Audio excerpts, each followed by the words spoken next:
You're listening to the SojuTalk Nation Podcast, episode 39. Before we get started, I'd like to do an open on the finale of Girls Planet 999.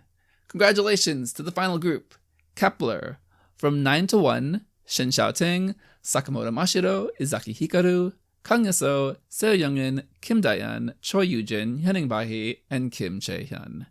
Also, shout out to the other finalists, Kim Soo-yeon, Gwyn Maya, Fu Yaning, Suruchi, Kawaguchi Yurina, Kimbora, Nonaka Shana, Wenja, and Huang Xin-chao.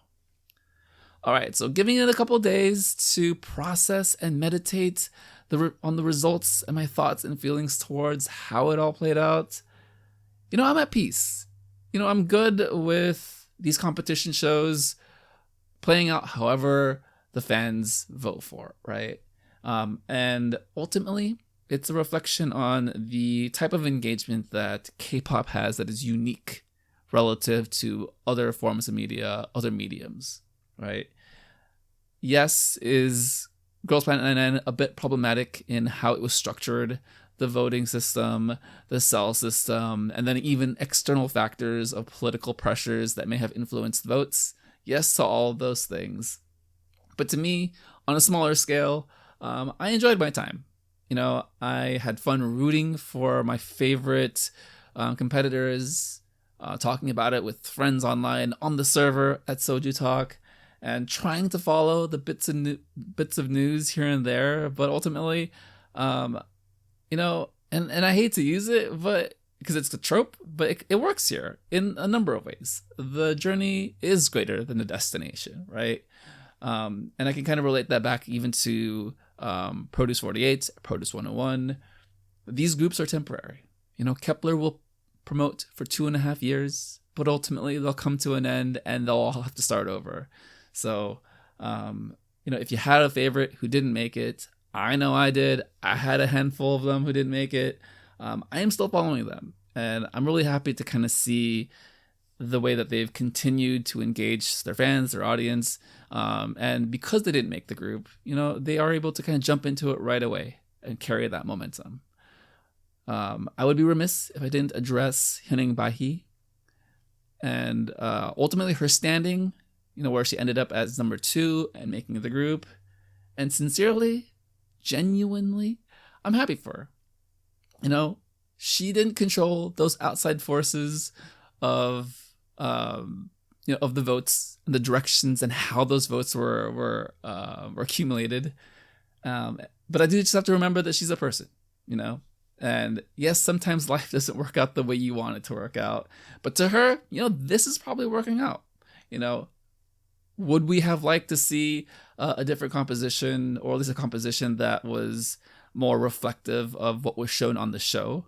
They mentioned this on the main show. Doug, Warren, and Anita did talk about how storylines are made throughout either the editing, performances of seasons past. So it was a bit questionable, if you're not following kind of the details outside of the show, how she made it in so high. But ultimately, it doesn't affect, how I feel about the competitors that I'm rooting for, whether they made the group or not. I'm still going to follow them. And this kind of leads me to my final bit of celebration. My final, maybe final, I don't know. Suruchi. Congratulations to her for just making it on the show and everything that she did to kind of show her personality, her performance ability.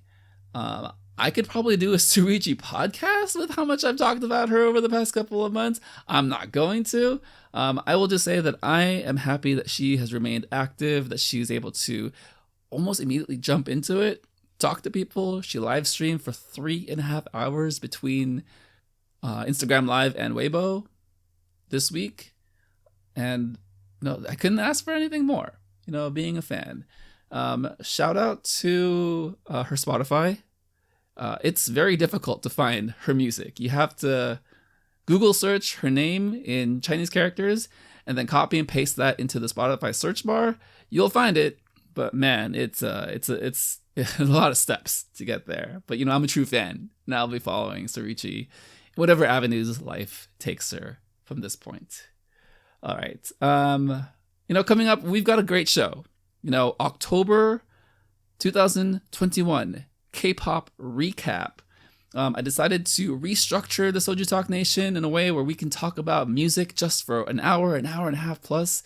And I've got two amazing guests coming up today. We have Max, moderator on the Soju Talk server, and Therese, TikTok lady herself. We really get into it. It's a blast. It was a lot of fun. I was just super excited to even get started, and it turned out better than I expected. So, big shout out to Max and Therese for joining me on that fun little journey we took today. So sit back and chill with friends. You're listening to the after show with the Soju Talk Nation.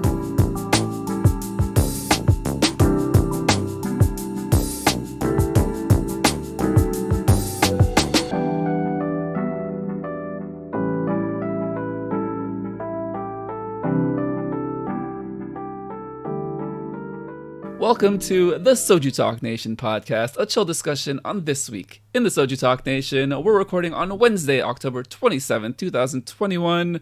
I'm your host, Crispy, and joining me this week on a very special monthly wrap-up show, we have the dulcet. I was combining both of those words together. The dulcet tones of one moderator, Max, from the Soju Talk Nation. Welcome to the show, Max. Oh, thank you so much for having me. Of course. And all the way from Florida, we have TikTok lady herself and simp for all things muscular on Wonho. We have Therese. Welcome to the show, Therese. Hi. All right, guys. Good to be here. Yeah, no, it's amazing to have both of you on. I'm really excited to do these monthly wrap-ups where we get to talk about music for over an hour. And, we get some time to let these songs sink in and really sit with them for a couple of weeks instead of kind of just reacting to them over one or two listens. We get to live with these songs. So, I'm just happy to see you guys, All right, let's jump right into October music in Soju Talk. Therese, let's go over kind of the format today. So I had Max and Therese select two songs that the crew covered this month. We had no overlap, so we were good to go with 6 original songs. Therese is going to start us off. Therese, what is the first song you've selected for us to discuss today? I'm going to start with 17's Rock With You. Very relevant to this week as it was released last week? Very recently. But yeah, I just want to showcase this song because it has literally been stuck in my head since it came out. And I went to sleep last night. I was singing it. I woke up today. I was singing it. It is just in there. So yeah, talking a little bit about 17 with some of the Soju Talk Nation is fun. Yeah. Max, how did this song hit you? And kind of how did the conversation go this week? This kind of being, kind of one of the crew's favorite songs in a long time, considering it is, more of a return to form for 17, but also kind of moving into the direction of kind of this rock, a little bit of angst, but kind of up-tempo nature of this genre of music. Yeah, I thought the song was good. It was definitely better than Left and Right, but I think I'm in the minority. I really liked Home Run. I thought that kind of style was very good, and the kind of performance suited them really well. While I did enjoy it, not as memorable as for me as could have been for Therese. You said you were singing it all the time. Didn't quite have the same experience. Return to form, I reckon. So I hope, personally, I don't think they should continue down the road, because I feel like lots of boy groups have been trying to experiment with the more rock style this year. I think TXT did a little bit of that themselves, and I don't think it's going to work in the long run. But for 17, yeah, I think for a one-off song, really good. Did enjoy it. Don't really any complaints. I had a question for you, Therese. All right, so my question for you is 17, over the past year and a half or so, have done kind of TikTok-friendly songs. Are we done with TikTok-friendly songs for 17? We're not. We're never done for any group. including a certain soloist that I know everyone's looking forward to her album. That's right, Somi. I mean, I don't know. I think everyone's going to do a TikTok song at some point, and maybe there's going to be a season of TikTok songs where there's like summer songs, fall songs, TikTok song season. Who knows? But I think this was definitely a more canon comeback for them. And I'm not a big fan of 17 generally. I listened to Fear, I think. That was the first song I heard by them, which was apparently very uncharacteristic of 17. So the one that I really liked ended up never being replicated again.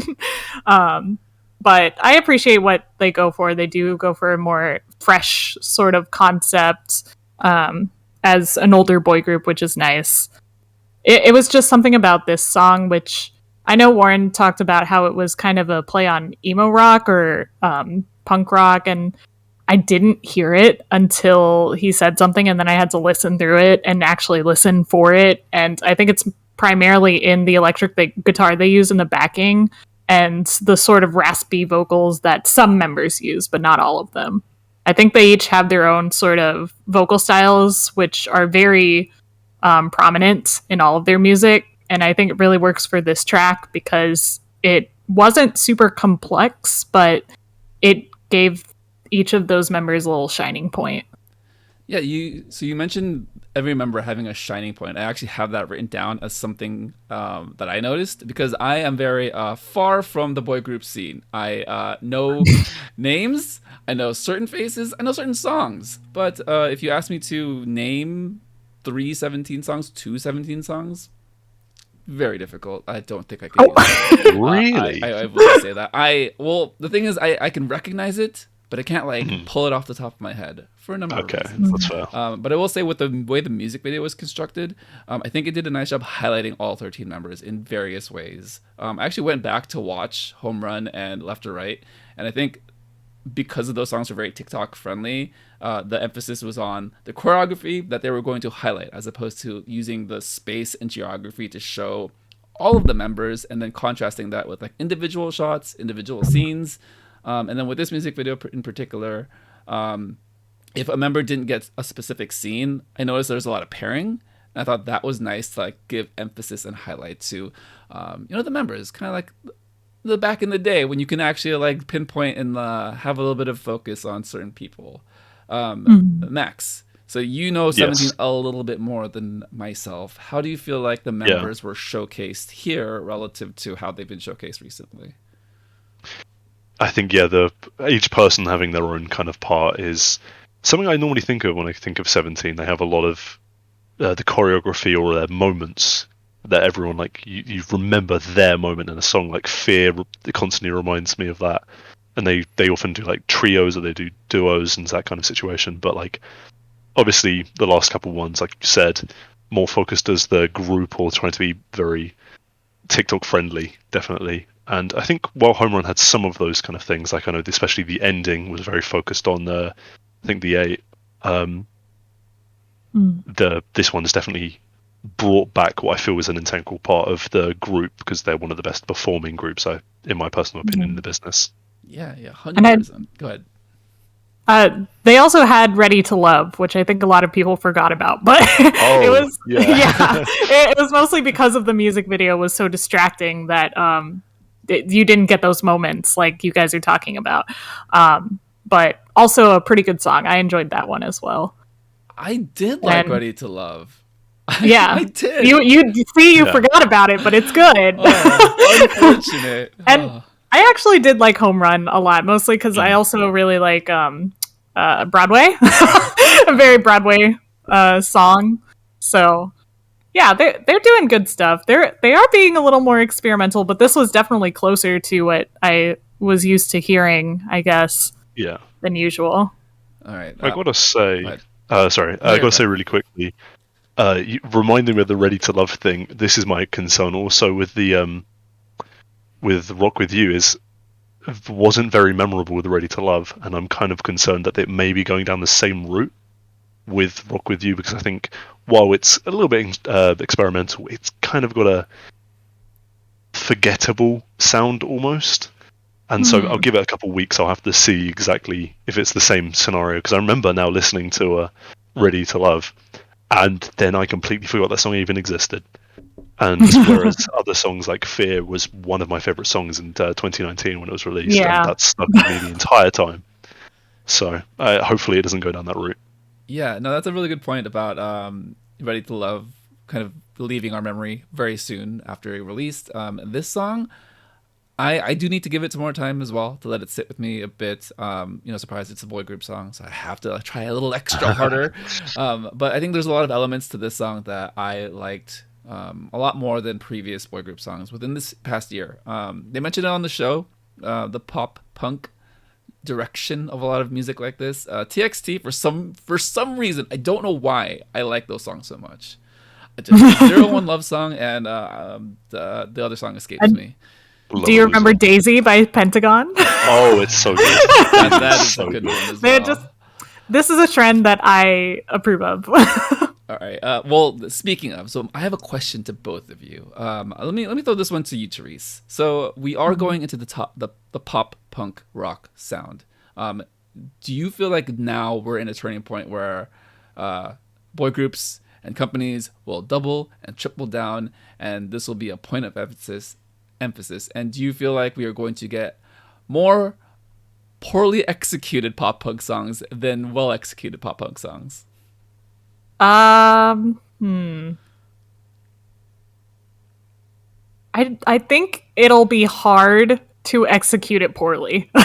Because really, all you need is an electric guitar and raspy vocals.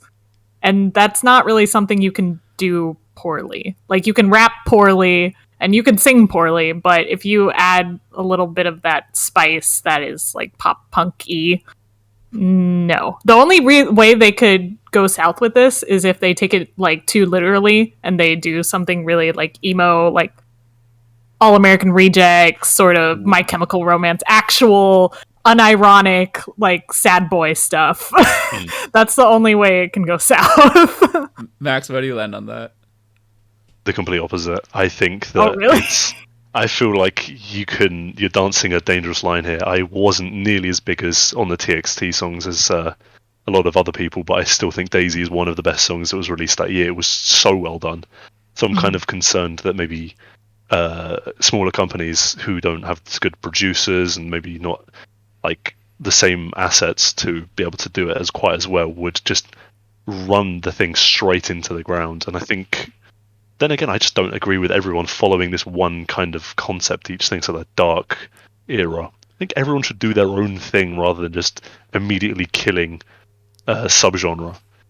But I hope for everyone's sake and the music's sake that it's done well, but not too much.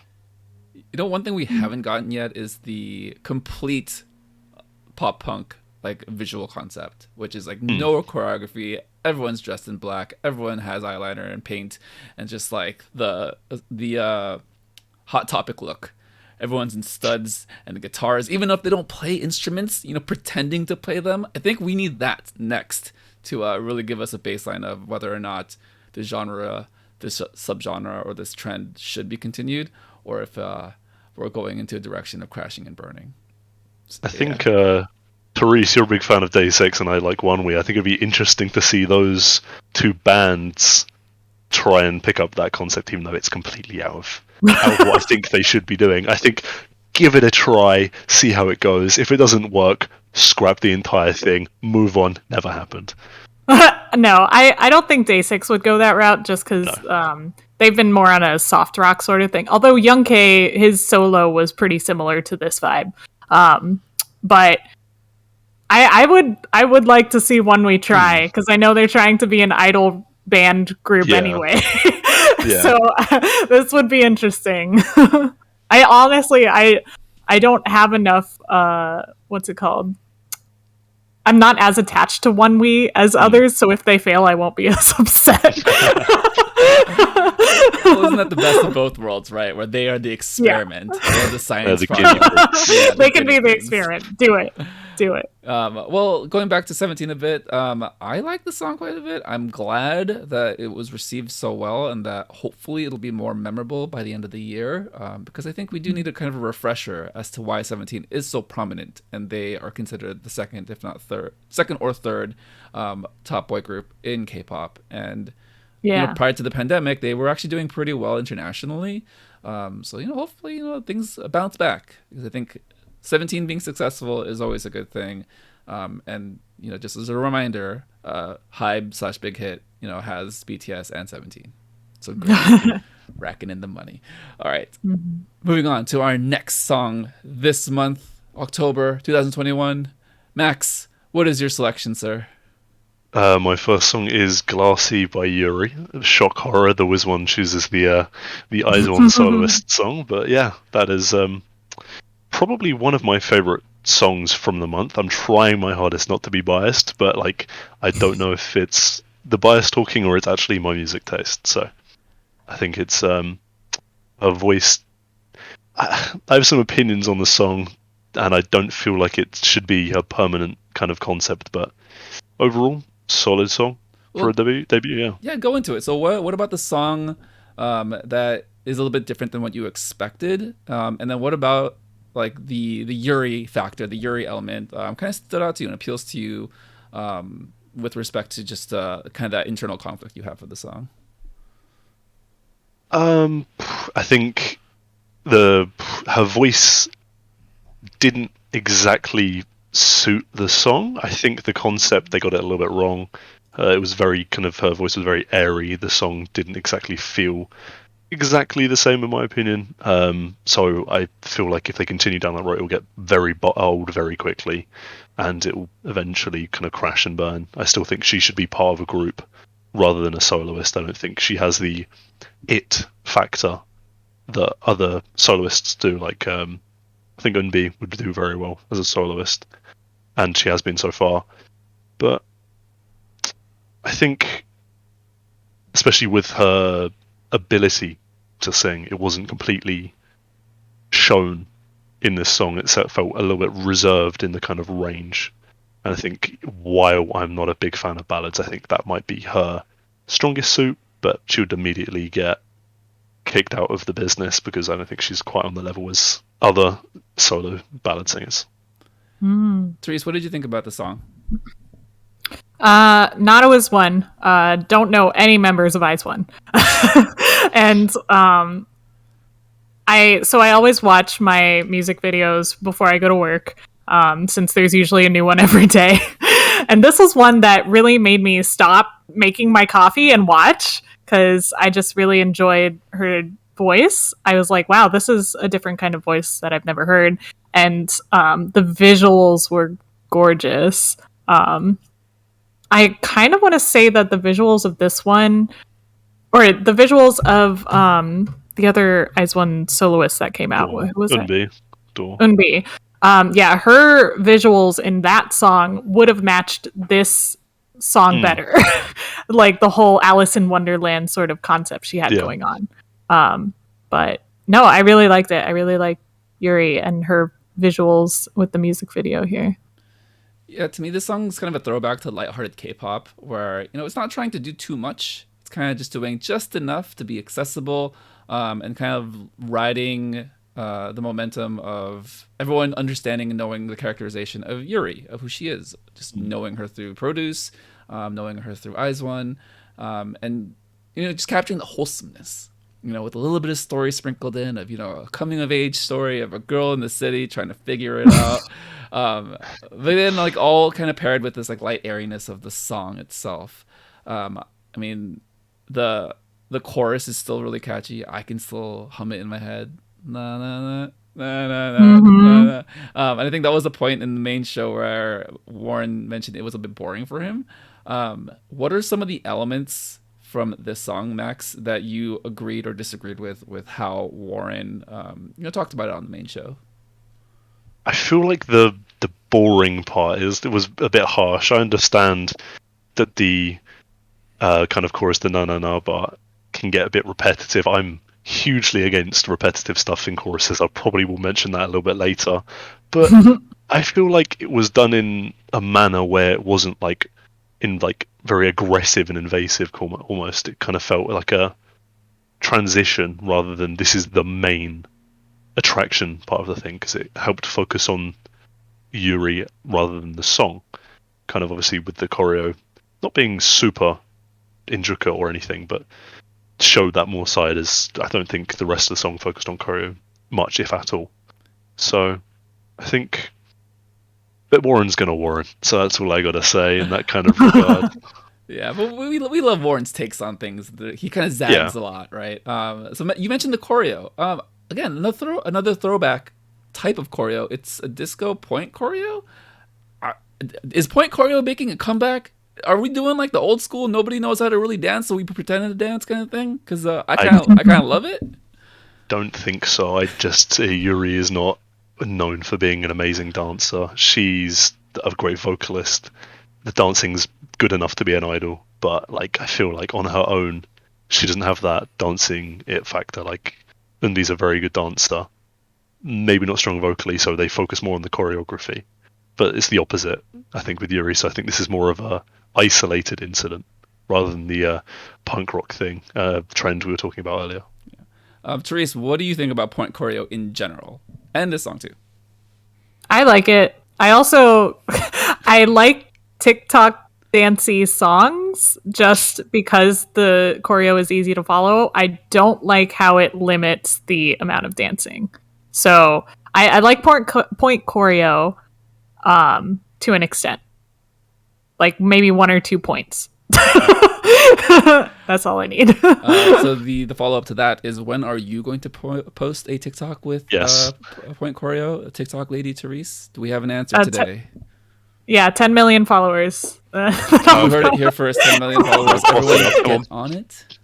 Ready for followers? Let's go. Like and share, please, with your friends and family and all of your social circles. All right. I've got 2 pretty big questions. So let's start with Max. So you mentioned the solo situation with IZ*ONE and Eunbi, kind of being the lead from there. I'll give it to you straight. Do you feel like IZ*ONE members, former IZ*ONE members, should all just go solo? No, not at all. Absolutely not. There are so many. I think it would be a huge mistake to go solo. I think there was probably 2 I'd recommend to go solo, and that's Eunbi and that's Chaeyeon. But I don't think Chaeyeon's going to be in a group solo. I think she's going to be in a group. I think the rest of them are lacking in some aspects to be the full package. And I think while some of them could try, I don't think it'd be nearly as successful as if they go into a group. I think maybe in a couple of years after a group, they will still maybe have some of that success. But then but for now, I wouldn't recommend it at all, no. So I bring that up only because I think in the past it's been a point of emphasis, like the IOI curse, right? I think it's less so now, but a lot of the groups that came out of IOI, to varying degrees had success. I think Cosmic Girls right now is probably the closest thing we have with Umji. I think it's Umji. But she was added to Cosmic Girls, right? I actually think I got that person wrong. I apologize. But then we have Gugudan, no longer. We have Wiki Mickey. Last year was the last song they had. Okay, we love them, but at the same time, it looks like Doyeon and Yoojung are influencers at this point. We have Somi, who comes back every 3 years. Cool. And then Sejong. We love her.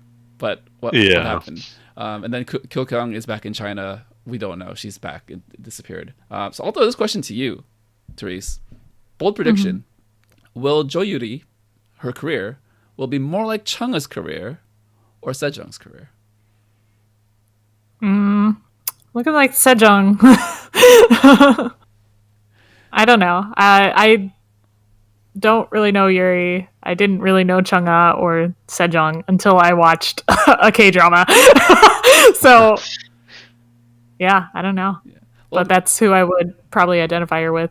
Yeah, because the way I frame that is because Chungha took her a minute to really gain popularity and become this ultra super soloist that won all the awards, right? With Sejong, we had kind of a lot of high hopes for her because she did a lot of OSTs and ballads, but she's kind of fizzled off and is a bit more has a little bit more emphasis in the acting realm. Max, what's your take on this? Do you feel like Yuri will reach the heights of the soloist world, or will she kind of fizzle out and find her niche like Sejong? I think it's going to be completely like Sejong, but my only concern is I don't see her going into acting at all. She seems like a much more reserved person, quite quiet, and so I feel like there won't be much room for her in the variety kind of area, and I feel like it will be into OSD prison for a while if she doesn't find a group that helps kind of fill into the variety places where she may be lacking. That is a excellently coined phrase, OST prison, because we love OSTs, but at the same time they have very different popularity and accessibility to just regular K-pop songs. To close this out, Therese, any closing thoughts on Yuri and Glassy and this song? I know her name now. I like the song so much that I know her name and her face. Always a good sign. Very nice. And then one quick thing for you, Max. This song kind of does trend into the disco retro. Are we getting a part 2 of disco retro for Yuri for her follow-up? I can see it happening. I think people receive the song quite well, and I liked it. I like that kind of genre, but like I said with the rock thing, it can get quite old quite quickly, and I feel like keeping her in one kind of box may not be great down the road. Yeah. It does kind of feel like the genre, the trend is coming to its end. I don't know what's coming next. I do have a question that may lead to that a little bit later, but we'll get there. We'll get there. All right. My selection for this month, for October Music in Review, I have CL with Lover Like Me. So I talked about this song a bit with Koala it wasn't a complete review of the CL Alpha album, but it was really just an emphasis on like her career and what she's been doing leading up to kind of this release of a full album. I read a few articles about how she described it. One cool thing I found about this song, it's an older song. She's had it for a long time in the basement. But as she was going through different songs and different themes to kind of really capture the alpha concept, she came across this song. She reworked it, and she said it exemplified this idea of starting from a new point. Alpha being the beginning of something, but also coming at it with an alpha attitude, where it's a breakup song, but it's about the message of empowerment and like this attitude of like you're gonna miss me. Like I'm good, you good, I'm good. You good? That kind of feeling. And with everything that this song kind of encapsulates, I feel like there's a lot of similarity between all of her songs, right? A lot of powerful visuals, choreography in most of her songs, even if a song like this is a little bit more mellow. And then the fashion is just kind of out of control. All right. Let me throw it to you, Max, because you listened to this song recently. Yes. What's kind of your first impressions of CL, and then how did this music video align with that? I mean, I knew CL had been an absolute veteran of the industry, and I feel like at this point she could release pretty much anything she wants and it will be decently successful because she's kind of earned that right. And as much as that kind of scares me, and I feel like some people take advantage of that, I think she's been releasing good music a lot of the time. I thought this song was, I don't know, it's not super dangerous for her, kind of. It felt a little bit safer, but really enjoyed the song. Thought the chorus was interesting. Something a little bit different. Wasn't completely expecting it, but very enjoyable as a whole. And she killed it with a rap as always. I don't feel like this was as choreo kind of focused. Especially from what I saw from the music video, but the music video was crazy, especially with the hair hanging around. Yeah. And but as a package, really enjoyed it. It was great. Therese, with a song like this and kind of the powerful statements it makes, kind of on a personal level, how do you relate to kind of a female artist who is so open and who is so forthright with how she wants to be represented and taken in the industry, and with this song in particular. I really appreciate that she knows exactly the type of artist she wants to be, and she just does that. Like, she doesn't try to mold to any particular where she would fit. She's just like, you know what? I'm going to make this, and there it is.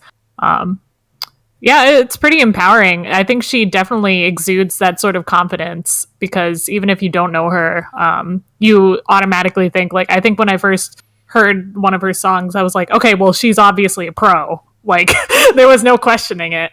But yeah, this particular song is pretty good. I like it. I like that it's completely in English, so I can show it to my friends and not say it's K-pop, but it's K-pop.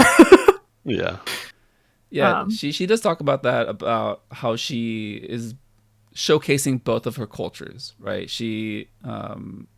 I'm not sure if she's Korean American exactly, but I know she does talk about being an English-speaking person in Korea and kind of treading both of those cultures, and wants to showcase and celebrate that within her music. So you'll get a lot of tracks sung in Korean, a lot of blending between both languages, and with this song being, I think, almost entirely English, like you mentioned, kind of cool. It's just like it's there and it's accessible, and we kind of all get it. The crew. Doug kind of started by saying, who hurt you, CL? Who hurt you? The themes are very much about a breakup and getting over it, but kind of like the dirty griminess of a breakup. And I would just like to highlight her lyrics and songwriting ability, because Warren did say a song like this could very easily be cheesy. This is not. This was not. A very serious moment and very relatable. So relatable that I feel like some of us have maybe had experience like this. Max, my question to you. Oh boy. Have you been in a relationship and then broken up with that person and have had this moment of clarity where you said, I'm good, but you're going to miss me. You're going to regret it. Have you had that moment in your life yet? Not completely. No, I know I've been in situations similar to that, which is kind of like a realization. This person is, now that they're gone, I'm in a better place. But they're gonna like think back in a couple of years' time and go, "Man, I messed this up. This is like, I lost that kind of situation." So, I do. It feels good. It feels good having that kind of emotion that that I'm right, you're wrong, and you're going to lose out because of it. And it felt like a very, I don't know, celebratory song almost, in the kind of also a bit like a in your face to the person who it may have been. But you were saying about Doug saying about who hurt you. This doesn't sound like a hurt song. This sounds like someone who was very kind of confident with themselves in the situation they're now in. Obviously, it stems from somewhere, but still. I don't feel like this is a negative kind of emotion coming from it. Yeah, a lot of self-empowered feelings, right? A lot of confidence coming out of it. Well, Therese, you decide. Do you want to talk about the confidence, or do you want to talk about who hurt you, perhaps, in a very similar situation? I'm honestly trying to think, and I don't remember being, actually hurt by a breakup. So,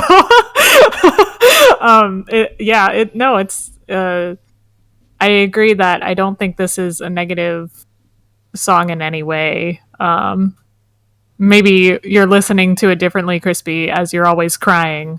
But well, to be fair, I'm just reiterating what Doug had said on the show. I took it as confidence. Doug took it as hurt. I think it's more shock. It's more shock of like, who would break up with Chaelin? Like, who would mess up that bad, right? Yeah, right. Like, obviously. God. Well, it's good to hear that you just never had that kind of situation, Therese. I'm sure you're just a very confident, powerful human being and person and woman. And if it ever does happen to you, I hope this song can comfort you in the future, and you can also put on the same fashion sensibilities as CL to that next point in your life. That'll be the new breakup fad, is wearing your hair like a chandelier. It's wild. Quite the statement. Yeah, that will definitely be the next level. Speaking of, moving on now to Therese, coming back to the top. Therese, what is your final selection for the month of October? I chose the incredible, incomparable song of aespa's Savage, which is not next level, but the continuation of their incredible discography of 9 songs? Like yeah. Go ahead. Yeah. All right. As I was telling Crispy, I went to work from home today and ended up not really working and only taking notes on this particular song because it's just so much to dissect. Well, let's get into it. What are some of the details that you gleaned from your analysis of the song? Take us through it. The storytelling, the structure, the very unique genres that they're blending together. And then just the girls themselves, because I think we've gotten to know them quite well over the past year and a half or so. Oh yeah. Yeah. What are all the things that stood out to you most that you took 10 pages of notes on? Yes. Well, to start with, aespa themselves are a roller coaster of a group. I don't know if I love them or I hate them. I have no clue because it just constantly changes. I wasn't a fan of their debut song. I wasn't a fan of Next Level, and I was really upset because I had all this hype for them as they had this crazy concept, which, to recap, aespa is technically an 8-member group. 4 of them are normal human girls, and 4 of them are AI girls, and those are the eyes that they sing about in their song. The eyes live in Kwangya, which is a metaverse of SM universe things. And Novice is what brings I together with aespa. This is all I'm getting from the many dissection videos I've been trying to watch. It's very confusing. Go on. Yeah. So all of their songs make no sense lyrically because it's all talking about this made-up universe. And I think that kind of works for pop music because, as Warren has said, K-pop is just pop music, but in Korean. You don't understand it, so you think it's boppin', but it's actually all the most cheesy lyrics ever. So if we take out the cheesy lyrics and we replace them with made-up lyrics that no one understands, everything's good, right? I just think the song as a whole is so interesting because not only is it an interesting lyrical choice of whatever their lyrics are, but the whole structure of the song, I would compare it to an orchestral movement. It's not a normal pop song. It's you start with some questionable rap, which you really just don't know where they're going with it, and then you get into the most banging pre-chorus you ever heard, and then you get into the chorus, which is an anti-drop, and people really hate that.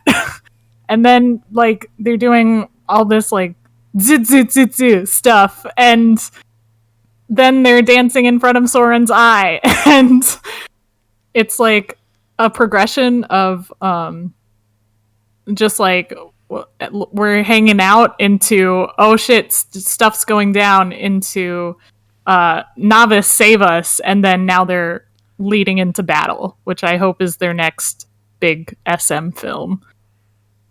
Excellently expressed. A lot to unpack there. I think the starting point for me is hyperpop. Like you mentioned, it's this aespa, this project. Let's just call it a project, right?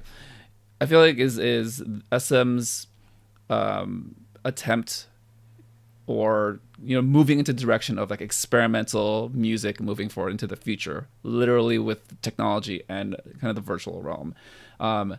To me, I kind of feel like this is a nice blend of taking a specific genre and then putting it within a genre that's not prototypically music. So the technology, the science fiction, the future side of things. I feel like you have those visual concepts, but those are typically of storytelling. books, movies, television shows, and now it's being blended with specifically this genre of hyper pop, right? It's kind of described as like this EDM stylistic thing that's like either minimalist or I forget how Warren describes it, but it's essentially like this brand new like style of pop music that blends a lot of different genres in unique sounding ways. All this to say, I think it does do a lot of stereotypical K-pop things as far as like the flourishes, the choreography, and like the visuals, all done with an enormous budget. My God, SM, like Yeah. yikes. Which Go ahead.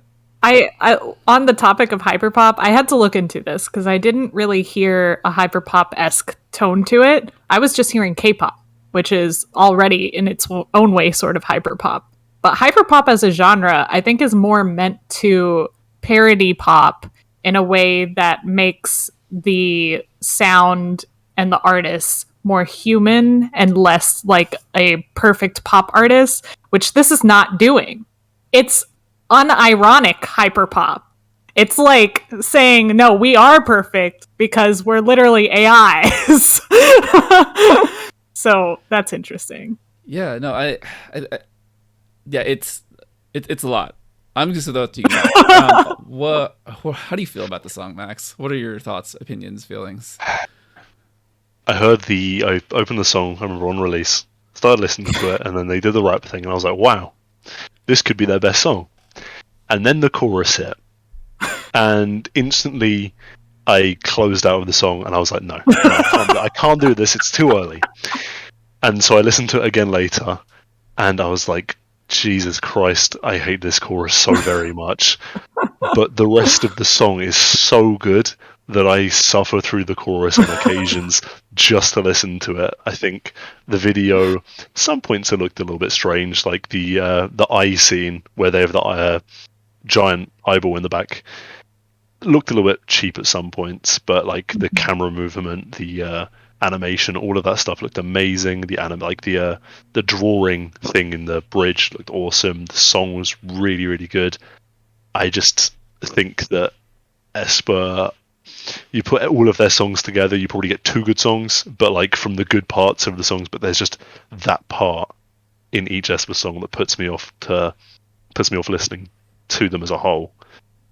But I just hope that in the future they manage to sort it out. But the entire thing is as enjoyable as I found the verses, because I thought they were amazing. You know, I will say with SM, they do this really, how should I say this? They do this thing where they have this enormous budget with experimenting with music. They could try everything, and then they literally throw everything at the wall to see what sticks. aespa, I think, is that extreme, where they have just put different genres within the song, blended them all together, put K-pop distinctions into it, and then hoping to see how it all flows together. Hoping is just, I'm not really like saying that they're hoping to do it, but it's just I'm sure there's a direction, right?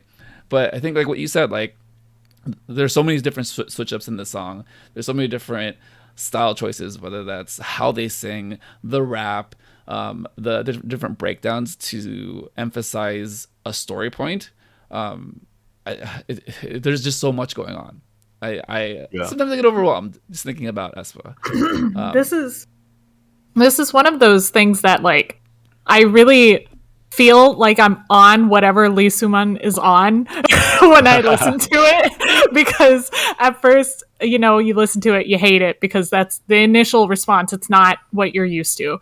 And then when you listen to it more, you find more things about it that you didn't before.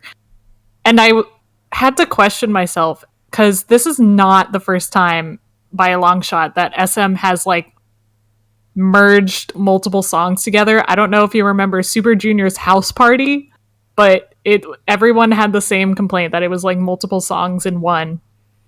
And I hated it. And now I'm starting to think like, okay, is this a trend? Am I just having a closed mind? And then I started seeing everything Lee Soo-man was singing. I'm like, oh, this is like world breaking. What if we just put all the songs? I think it's just an SM thing, right? Yeah. They've done it in the past. They did it with the Super M1 and the Monster and Infinity. They did it for Sherlock. They did Clue and Note. Next Level was just like 14 songs in one. Lisu Man had a hand in Why Not. That was like 4 songs in one. And now this is like 3 songs in one at the same time. So I'm like, he's on something. I don't know if I'm on it yet, but like we're getting there. Get on that. Do the deep sync, the dive sync, whatever. Oh yes, yeah. Get into Kwangya. All right. This song is so much, but I do have 2 very, very big questions for you guys. I'll throw this to Therese. All right, so we got aespa, we have hyperpop, we have, SM specific style of putting millions of genres within one song, which it doesn't feel like other groups are replicating yet. But I do feel like hyperpop is something that they can pick out and try to do themselves. The question for you is, are we going into a trend of hyperpop? Is that the next trend in K-pop? Oh, we're already there. Like, that's what TikTok is. That's what TikTok promotes, is hyperpop. Like, it's already, this is it. Get on board, get in the Kwangya. Maybe I just haven't noticed it as much, but my baseline of hyperpop as far as K-pop is aespa, so I don't think anyone else can do this. But I'll be curious to see if other groups start to do music like this, or at least like taking in the hyperpop aspects and elements, and seeing which ones underperform, because those are the most interesting for me, because those are the ones that we kind of look back and we say like, oh, they were just doing the trend and they were doing it very poorly. If you look at like what Hybe does, their vocal distortion, maybe it is in reference to hyperpop. Maybe it's not trying to be commercial. It's actually going deep in, because I feel like that's the closest thing you could associate and hype and sound to. But SM definitely doing it. SM's going to keep doing it, and whatever SM does pops off. So, and Hypen's a good comparison and a good touch point as far as boy groups for hyperpop. I didn't really think about that until you said it. Max, I got a spicy one for you. Here we go. I remember this when you said it to me, and I'm bringing it to you now for the show. My question to you is aespa the girl group of the year for 2021? No, not at all. I feel like because they're SM, they'll win. And they released some good songs, like Next Level was popping off. I thought it was okay, listenable. This one was okay until the chorus, but the song they released before that, the kind of ballady one, I don't even remember what that was called. Yeah, I don't remember. Pretty boring, not memorable. And Black Mamba was last year, was it? Yeah, this time last year. Okay. Almost this time, yeah. Yeah. So, just by that kind of definition, I don't think they should be, and especially with the amount that some groups have been popping off, there are so many better choices, in my opinion, this year for who should be group of the year. Girl group of the year. But the follow-up is, will they win it? Yeah. Yes, they will. I don't see anyone. I don't see anyone coming close. Yeah, it's unfortunate because like we're really close to K-pop, right? Like we consume it all the time, so we have a pretty good barometer of what other groups are doing relative to the general audience and the music quality. Because I think we base it on music quality as opposed to how it's received and the sales. As far as aespa, they are extremely popular in Korea, which is wild. Like they're everywhere. They have done an amazing job with their social media presence and just the characterization and people knowing them over the past year.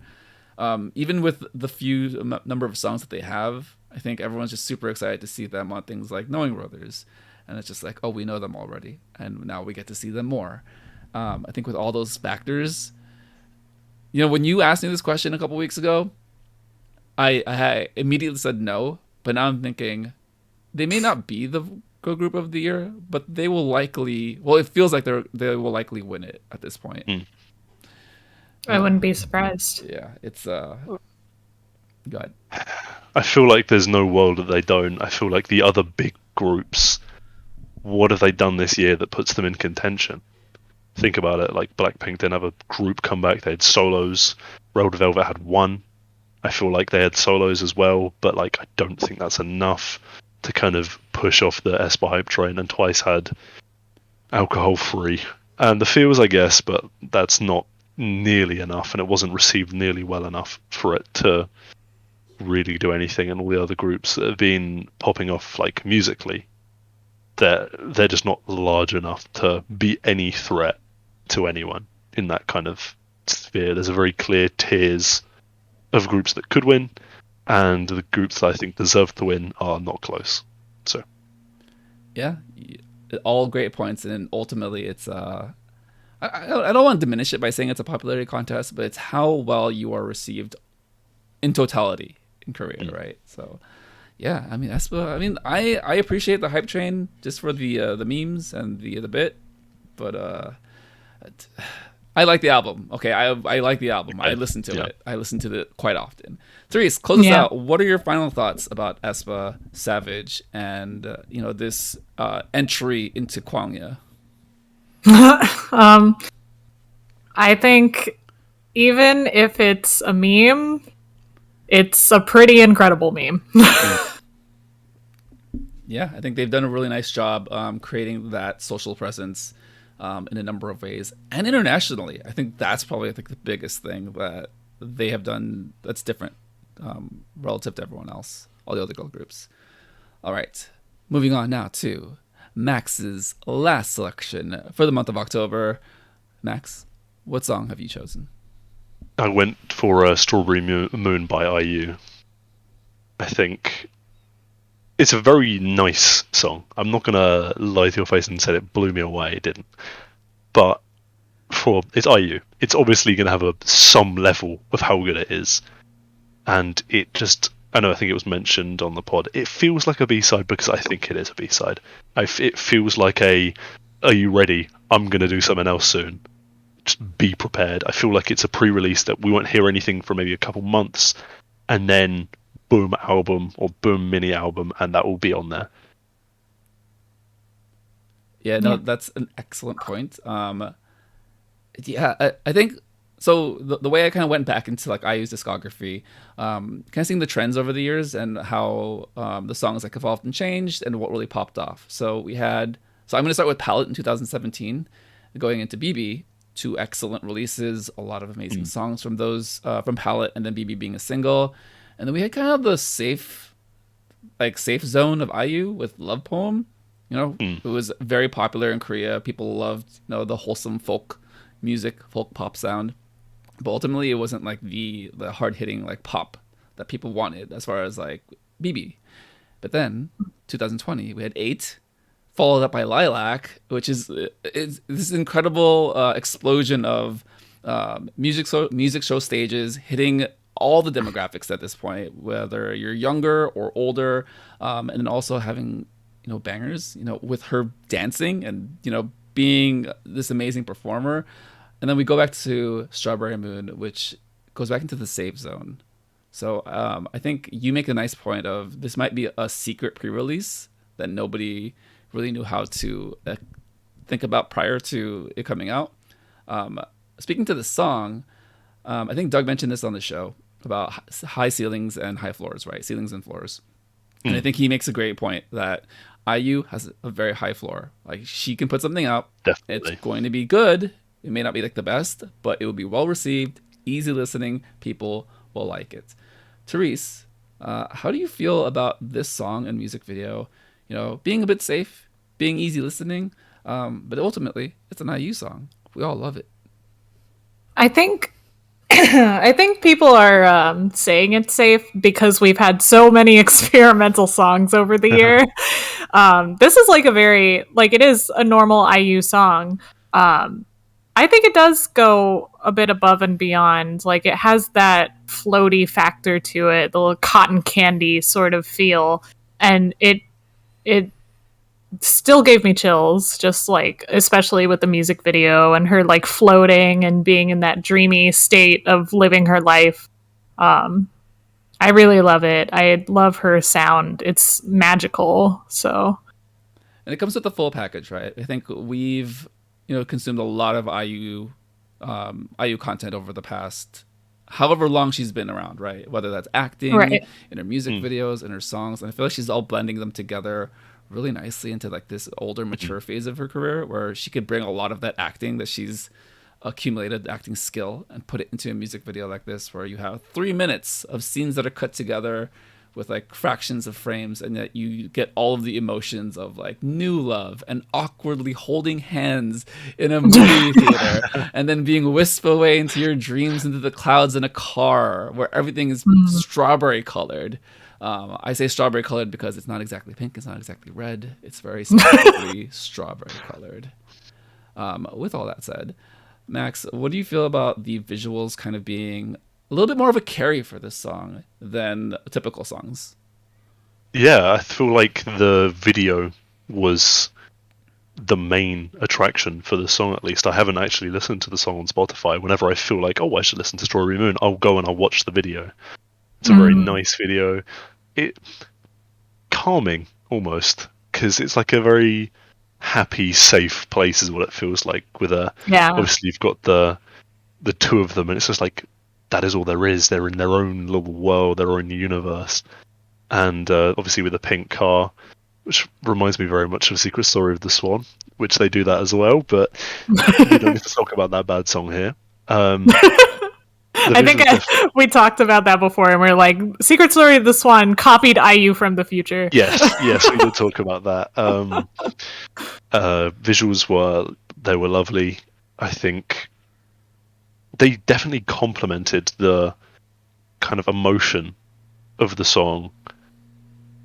That's kind of to an extent that I don't see a lot of the times when it comes to groups these days, especially because it's just like oh, look, we look good, we'll dance a little bit here, and then we'll be off to get our money.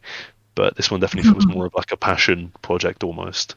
And just quickly, I wanted to correct myself earlier. I don't think the song will actually be on the album. I think they're going to do the same thing they did with 8 last year, because there was like 8 couple months gap. I don't think it'll be as long as last time, and then pre-release like Celebrity, and then we'll get the album. But I think this is kind of a setup, build the hype back up, because I don't think since the Lilac album we've been talking much about IU at all. So you got to build the hype train, get it back up and running before. Whatever company IU's at, they should just hire you to form their strategy, because I feel like you're tapped in, you're dialed into what they are trying to do and accomplish, because all of that makes complete sense. Yes, I'm expecting something from IU in the spring, because IU is now synonymous with spring. And I think this is a nice reminder that she's around, that she can do something that's a little bit offbeat from what she did previously this year, but it's very pleasant, like you said. All right, my big question for both of you. Let me throw this to Therese. All right, so we have IU with a very high floor, right, where she can put out something that will just be good, received well, but it doesn't necessarily have to break the world, break music. It doesn't have to be the best. It doesn't have to be amazing, but it reaches all demographics. We're not in Korea. We don't know the culture firsthand, but I feel like we do have at least a sense internationally of how things go. Do you think there will ever be another IU with that high of a floor? Ooh, I wonder. I don't think so, because I definitely put her like in the sky as far as like tiers. She's stratospheric. So yeah, no, there's only IU. Max, is there anyone that comes close to the floor, or at least the ability that IU can reach so many people with just a song like this? I don't think so. I feel like I understand this is probably not as possible, but you go back 50 years and you put IU there, just at the same level, I feel like the next 50 years no one will be able to match her. And I feel like in the way we are trending, this kind of super mega star that no one can even touch is getting less and less common as the kind of market becomes more saturated. And I feel like with the split attention, I don't feel like anyone soon, at least, without some massive event happening, can reach or even touch that level for a long time. I think I do think it's possible outside of the K-pop genre, so closer to trot. I think a trot star could get to that level. Yeah. But yeah, no one in K-pop. Nope. Unless BTS goes solo. They're in the same thing. That's a really interesting thought experiment. Like if there's a trot, like a younger trot star that appeals to K-pop fans, what does that do? I don't know. I think there is one. There's a younger trot guy who's pretty attractive. So I think that's what matters, I guess. Well, he performed a lot at the year-end shows last year, and I was like, oh, okay. I don't hate this. Yeah, remember? I remember now. But now the follow-up to that is where's the female attractive trot star? So hopefully we will get there. Hopefully. We'll get there. All right. Hopefully. I think, guys, we're at the last song of the month that we're talking about. Yay! We've hung in there. We've got a lot of emotions and thoughts, and we got it in our feels. We've got Twice with The Feels, my selection for the last song of the month. I talked about this song with Koro. He loves Twice and gave me a much broader experience of how Twice has reached him and reached international fans. And it really got me to think about, Twice's evolution over the past year, where they matured a bit. They tried different styles out, but ultimately you kind of do, you're kind of good at what you're good at, right? So you're going back into fun Twice. I wouldn't call them like bubblegum or younger Twice because they're much older. They're mid-20s now. But there's just something very comforting of them doing a concept, a music video that, yes, it's in prom. Yes, they're much older, but they're doing it kind of tongue-in-cheek by celebrating the moment as opposed to saying that they're actually teenagers, right? Some of my favorite elements of the song are the fact that they did disco retro in a very Twice way. I don't know how else best to describe that, but you get a very distinct Twice rhythms and melodies within the song going into a genre we're all familiar with over the past year, all paired very nicely with an actual story in the music video. I think that's been what's missing with Twice, because the past couple of music videos with Alcohol Free, I Can't Stop Me, and more, it was very much showcase music videos. They're on stage in these elaborate outfits, and it's very colorful, showing off their maturity. But whatever happened to the what is love, the yes or yes,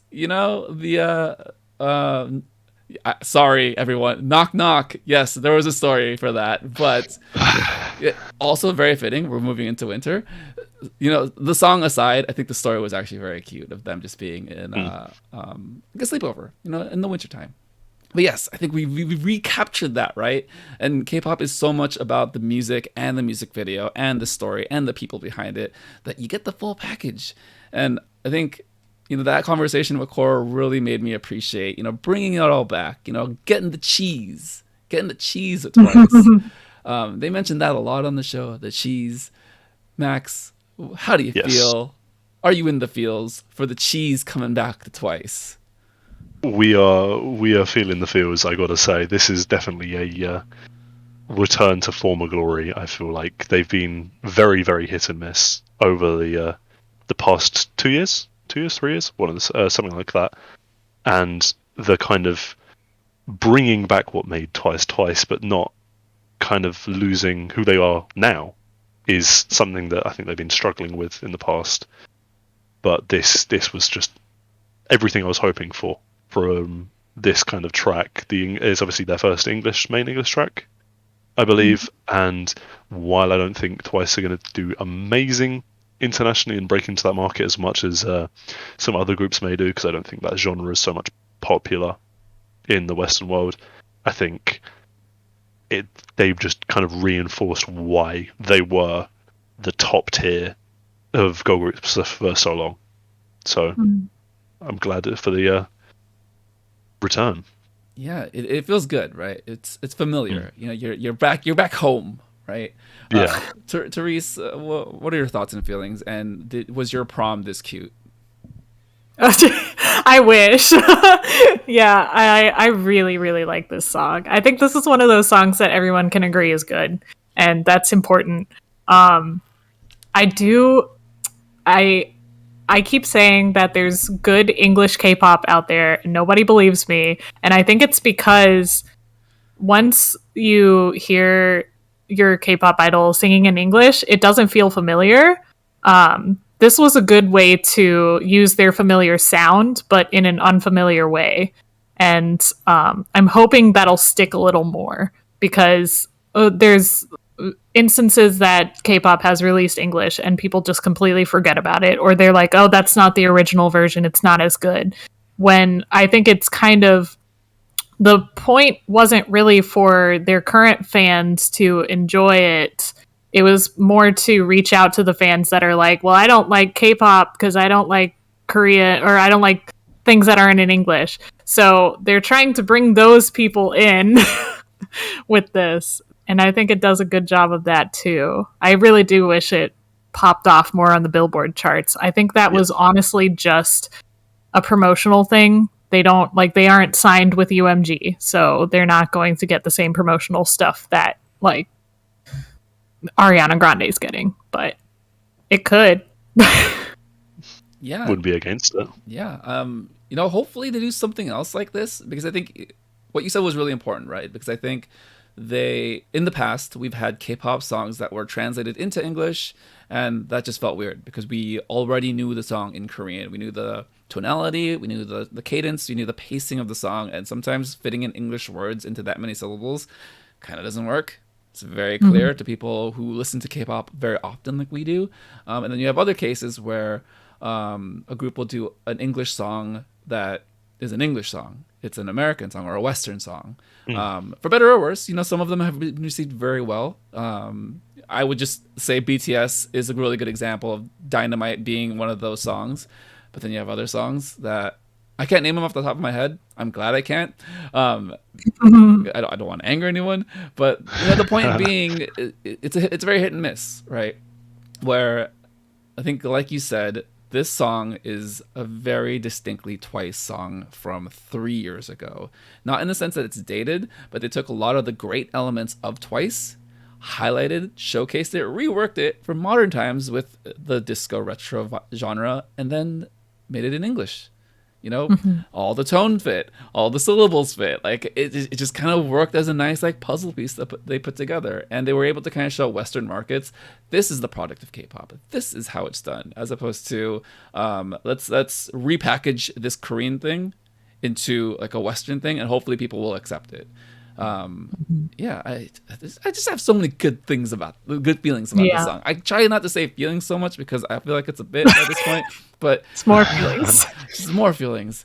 Max, this song really popped off with the crew. They felt a certain kind of way. Ultimately with the way that the after show works and the main show, we kind of reflect on what the crew thinks and feels about. How does it hit you when a song like this that you like was also spoken of very positively by the main show? It helps reinforce that I'm not going crazy, so it's always quite nice. But I feel like, as much as obviously hearing opinions, and especially people who are a lot more well versed in a lot of different genres and been doing this for longer than I have, it's always interesting hearing a take and going, oh, that makes sense now, or the Warren going through the mixing and stuff like that, and then it kind of the music decisions that's been made for the song always kind of it clicks. It's always it's nice to get a larger picture, because sometimes, at least when I'm looking at a song on base value, only see what's presented straight away rather than dig deeper, because I don't always have the ability or knowledge to do that. So it's always good. Yeah, it's a nice touch point to have the crew being that starting point for us, especially myself. Like I feel like I receive a song a certain kind of way without looking at the details in a way that not necessarily that I should, but that that I miss. I sometimes just miss it, and then the crew will highlight it, and I'm very much in appreciation for being shown the things that I miss. Man, Twice. I love this group. It's great. Right. All right, Therese, any closing thoughts on Twice with the feels? More English K-pop. I'm here for it. And I want to remind everyone of all the great English K-pop that we've had, like all of Blackpink's stuff. Monsta X had a whole album. Yugi, even like Stray Kids they had an English version of Levanter, which was amazing, and everyone forgot about that one. Super M, Jackson Wang. I have a whole playlist of English K-pop songs that are bangers, and people still come up to me and say like, "Nah, English K-pop isn't good."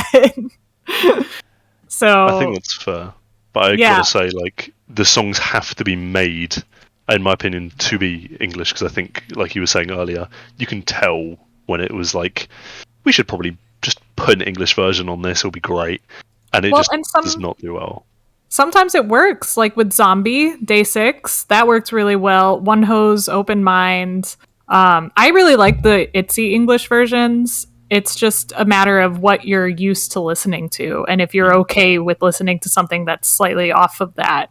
I think for Zombie it was slightly different, because I think lots of the Day 6 members are, or at least Jay, English speaking. Okay. And I feel like Zombie kind of transcended that kind of language thing. That song was just so good that it didn't really matter what language it's in. It was gonna. Also, the message really stuck with people. So yeah, but if you want to keep promoting your artist in the West, you need to be streaming their English stuff too, to make sure other people see it as well. Yeah.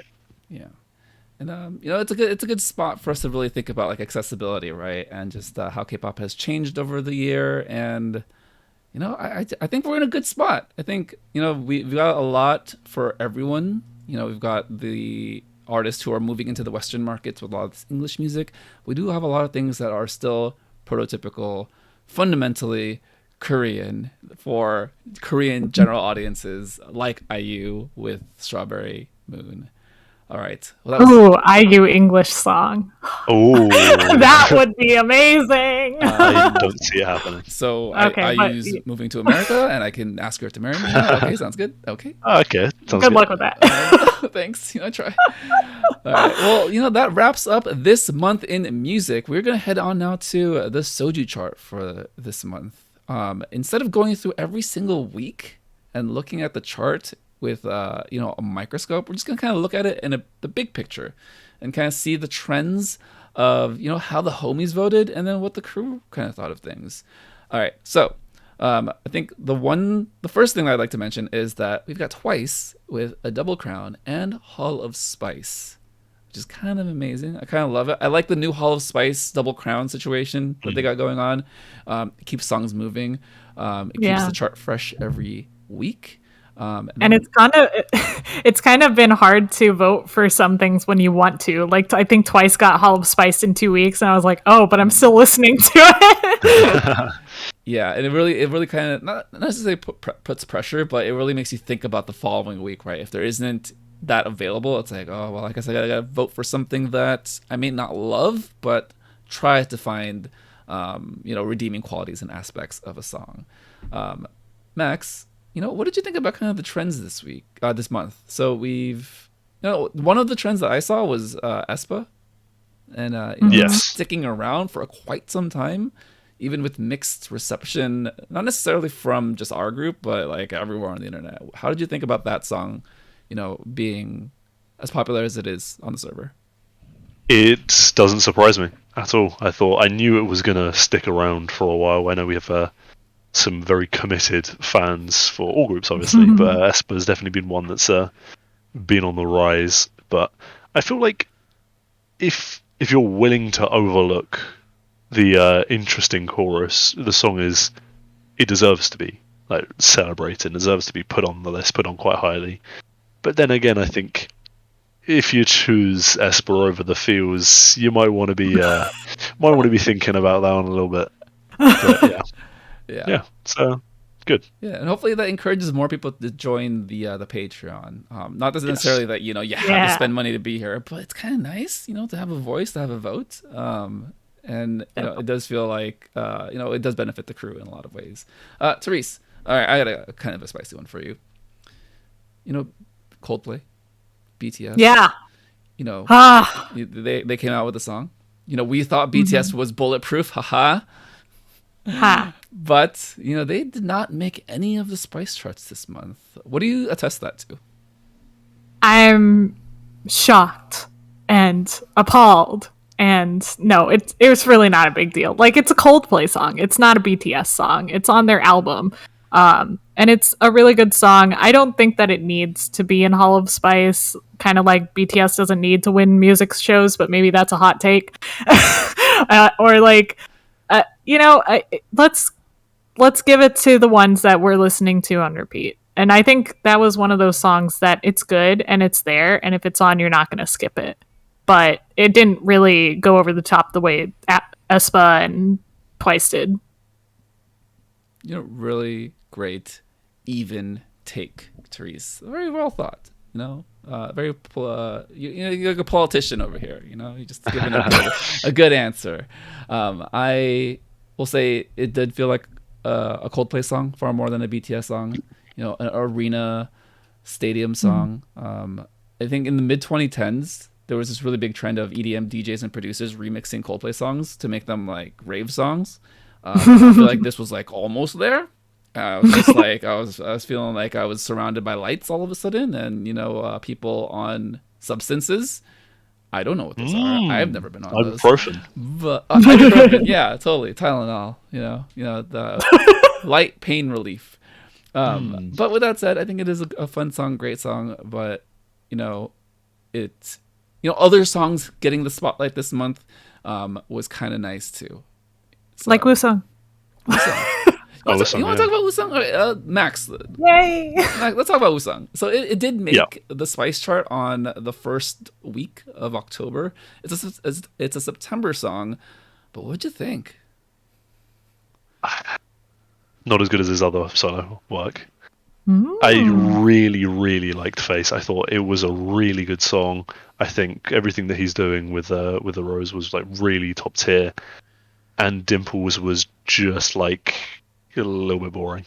I thought it was a fine song. It is good first couple of listens, but then I just kind of went, I don't see myself adding this to my playlist. I don't see myself listening to this song in 3 weeks' time.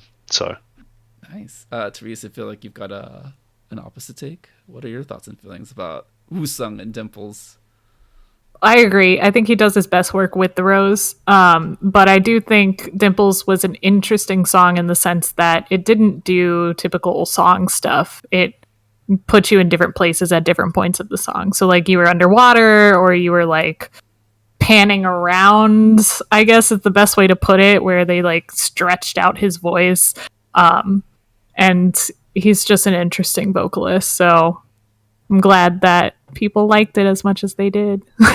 Nice. I will say I've only recently started to listen to Wusong. I still have yet to go into the Rose, just because Wolf continuing to cry over them makes me very hesitant to say. I mean, you can't get to the point of crying right now because most of them are in the military. So what are you going to cry over? Very true. Very true. They're going to get out soon, and then you're going to get more music.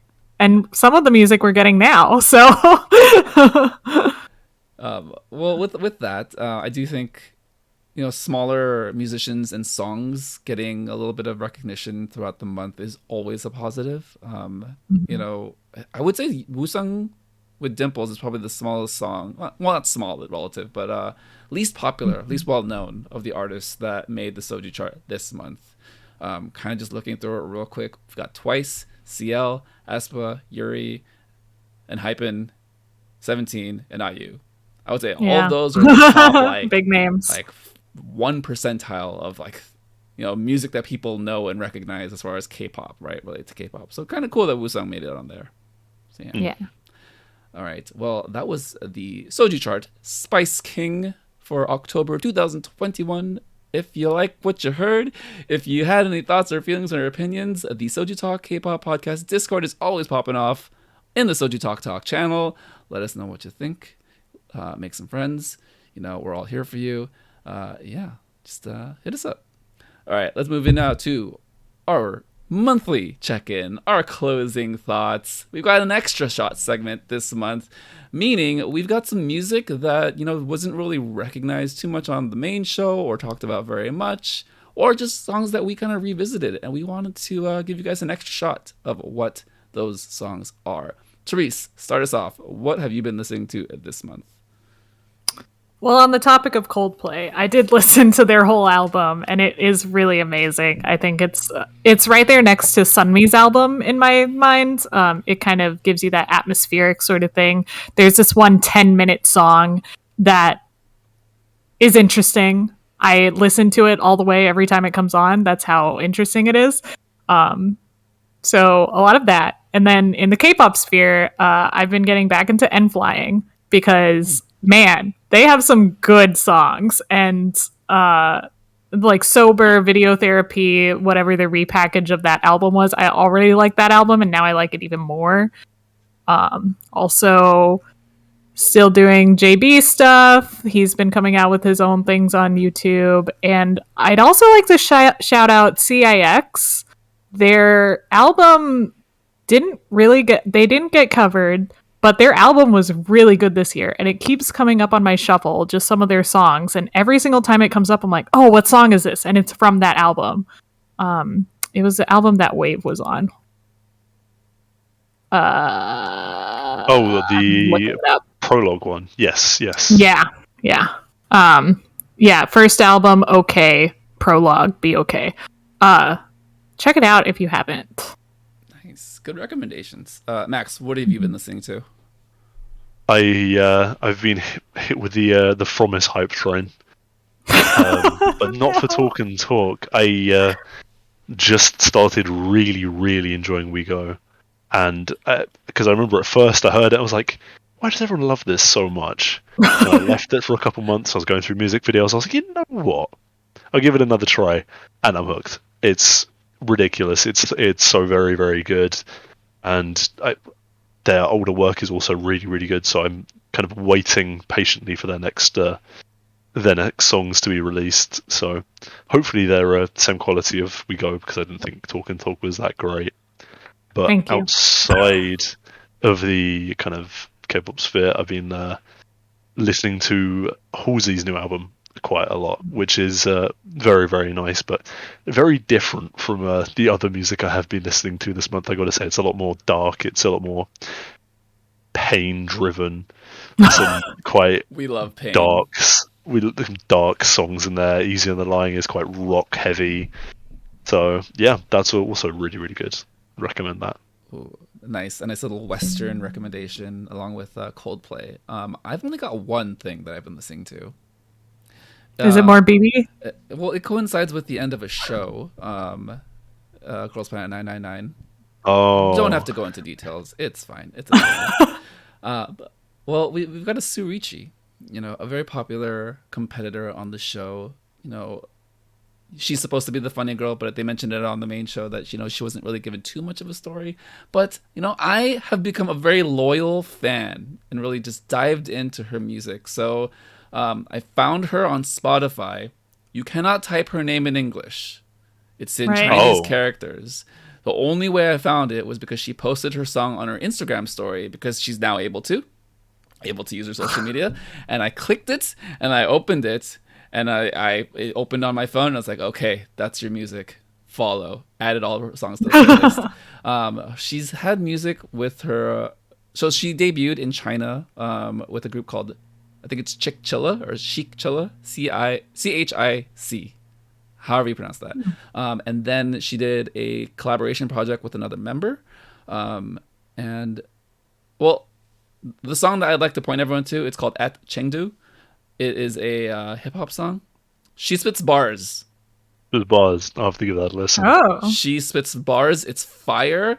Some singing in there, but for the most part, it's a hip-hop song. It's a rap song. My God, we didn't get any of this on the show. Oh my God. So I've been listening to all of her songs on repeat. A nice blend, I would say. There's one or two kind of slow indie songs, but for the most part, it's all very hip hop, and she raps freaking crazy. I would say the production of the songs is a little bit lacking for a number of reasons. Smaller company, fewer resources. I get that, but I still super appreciate just hearing her voice, recognizing her voice, and just her killing every single verse. So yes, if you are a fan of Girls Planet 99, if you are still following the Chinese members who are popping off on social media, Surichi, she's got a lot of music. Hopefully she does something in the future. And yeah, I'm not going to make this a Surichi episode. All right, let's move on. So I've got some 2 quick things for our October wrap up here. We are in the fall season, everyone. We are in autumn. And, I've got some fun family traditions that, I always fall into this time of the year. I like to ask Max, so what are some of your family traditions that you look forward to this time of year every year? I mean, obviously, Halloween is always something to look forward to. It's quite enjoyable. We don't have Thanksgiving, obviously, here in the UK, so we don't have that kind of same experience in autumn, but it's a very comforting season, so just spending time with family when in the cold, like on the weekends, you wake up in the morning, have a nice like hot chocolate or cup of tea or something, and you just take it easy. Gotta say, autumn isn't my favourite season, mainly because it reminds me of going to school, which I've just obviously is still sticking with me at this point. But yeah, looking forward to obviously spending more time with my family as winter arrives and all that stuff. It's a nice transition, I would say. Yeah, it's nice to have change in seasons. Therese, so the same question, and because Max already mentioned it, it's going to be Halloween. What's your Halloween costume? Well, starting with that question, I'll tell you right now, Squid Game, baby. Everyone's going to be in Squid Game. We are going to be living in a Squid Game world, and I like it because it's one of those costumes that the more people dress up, the better it is. Yeah. I did a similar thing 2 years ago with the movie Us, Jordan Peele's movie, and that was also fun, dressing as one of the twins and chasing people around with fake scissors. Slightly creepy, but also easy to make. So the question is, seeing everyone in a Squid Game costume, I'm guessing it's the competitors that most people will be dressed up as. Seeing everyone dressed up as that, are you just counting down like who's actually going to make it, who's going to die at every corner as you see them pass you on the street? Probably. I assume everyone's going to die. I'm going to be the only one. No, I'm not actually dressing up as a competitor. I'm dressing up as one of the guards. So I've seen lots of guard outfits. Yeah, I think the guards are fun. Yeah, mostly because it's easy to do hot pink over green tracksuit. Yeah. I think. Yeah. Any family traditions? I do have a tradition with my old roommate friend. We like to make gingerbread houses just in general, and I think we're gonna do a Halloween gingerbread house. Nice. Just cause fun. Yeah. Nice. Family traditions. My dad's birthday is usually around the weekend of Halloween, so I have the excuse of not going out to get completely drunk sometimes when I don't want to. Because I don't like drinking, right, guys? Oh, no, what makes you say such a thing? Costume, right. I'm going to be really lazy this year. Pokemon's back in a thing. I'm probably going to either just wear my Ash Ketchum hat with a vest or make like a really janky like Pokemon card and just be something, like paint Charizard on it kind of thing. I'm like, this is here I thought you were going to be like Squirtle. Oh man, that'd be awesome. That'd be kind of cute. Maybe we could do that. Yeah. More like cosplay, like in your profile picture. Oh well, let's save that for SojuTalk Nerd Talk. That's another show. Max, what are you dressing up for Halloween? Michael Myers. That's because makes a lot of sense. With the new Halloween movie obviously coming out, and I was like, this is the first year where I can like go out, because I've moved away from home most of the time. I'm home now, but going to university. I was like, you know what? I'm tall myself, and I checked up online. I'm the same height as Michael Myers. I was like, I could get overalls, and I could just wear a mask and just stand on a corner and terrify people just for fun. So I was like, you know what? I might do that, and I'll see. I might actually be home here for Halloween, and this is residential kind of thing, so there's loads of kids that come up and down the street. So I'm tempted, and Scare the children. this window outside goes and it points to the front of my house, and I may just pitch back the room, have one light on in the corner, and I just stand there staring out and just But you gotta make sure you flinch every now and then to really scare them. like turn, because I think the kids have no idea, the parents will know, and that's the thing, that would be the funniest reaction, seeing what the parents do. They're like, oh, that's good. Excited for you. Yeah, it's going to be great if it ends up happening. That'd be amazing. I hope the whole nation shares their videos of scaring children and such. I want to see that. Yeah, we should encourage everyone to post Halloween photos or something. And encourage scaring children. Traumatizing children. That is what we do. Traumatizing children. All right. Well, we've got one final question to close this all out. We are totally not alcoholics here on the server. Oh, we don't have a channel called Soju Bar. Find us on SojuTalk Kpop Podcast Discord. Max, what is your favorite seasonal beverage for fall, autumn? I'm gonna give two answers because one's alcoholic, one's not alcoholic. Obviously, hot chocolate would be one I tend to drink a lot more this time of year. It feels wrong to drink it in the summer, in my opinion. People do it, I respect it, but it feels very kind of like homely, and that's the kind of emotion that I mainly consider with autumn. However, when it comes to alcohol, there is sloe gin, where sloes are like berries. I don't know if you have them in the US, but they're like cranberry things, very sour. And there's a river by me that we go and we pick them, and then each year we make our own sloe gin. And very nice, very alcoholic, quite sour sometimes.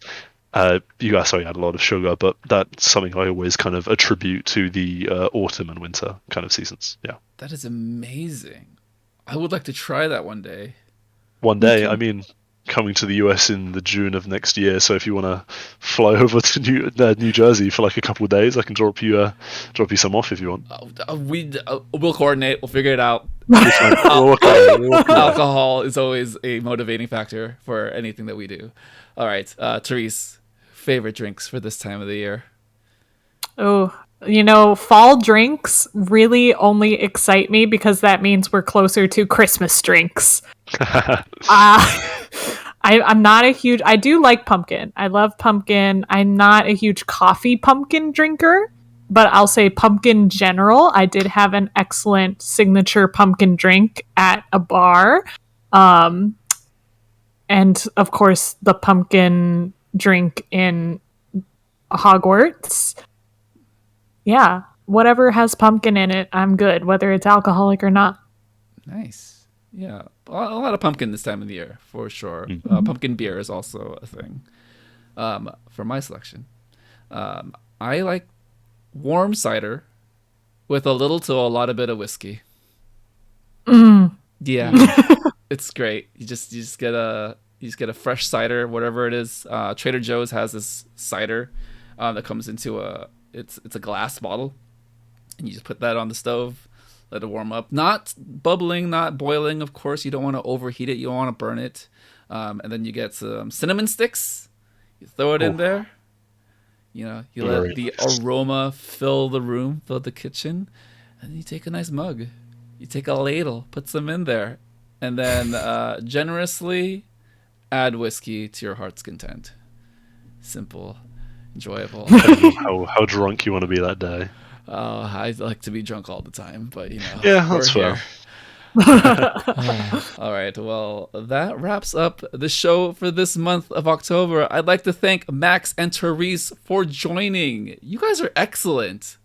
Man, you're excellent. This is so much fun. I'm so glad we moved to like this more open conversation and just vibing. You guys are great. Hopefully we'll work out the schedule for next month. Whoever's available. If it's you guys, amazing. Maybe we could get another guest here. I have a overlay for 4, so we're good. Any final thoughts? Just heading into November, Therese. November's gonna be a crazy month for me. So wish me luck.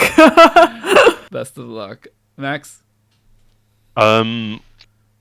you do not have it in the US, but we have a bonfire night. Do you have it in the US? No. Bonfire night is on November the 5th. It's commemorating when Guy Fawkes tried to blow up the Houses of Parliament. And so obviously there's fireworks. It's kind of like an odd celebration.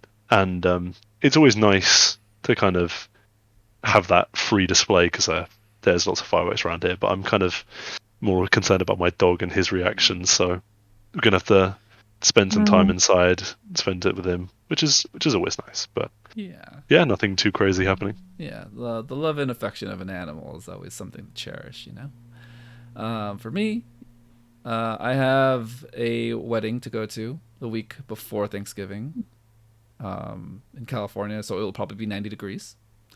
And yeah, that's just how life is. People, there are no seasons in California. So we are summertime always. I don't understand it. Whatever. I'm here. But that is my November. And I hope to celebrate with you guys with other things that we do weekly, daily, hourly, minutely, secondly. Is that how it works? I don't know. I doubt it, but the thought that counts. Yeah. Well, let's sign out. Thank you, everyone, for listening to the SojuTalk Nation podcast, episode 39. Subscribe on YouTube. Wow. Follow on Spotify or your preferred podcast platform, and continue the conversation on the SojuTalk Kpop Podcast Discord. This has been the SojuTalk Nation.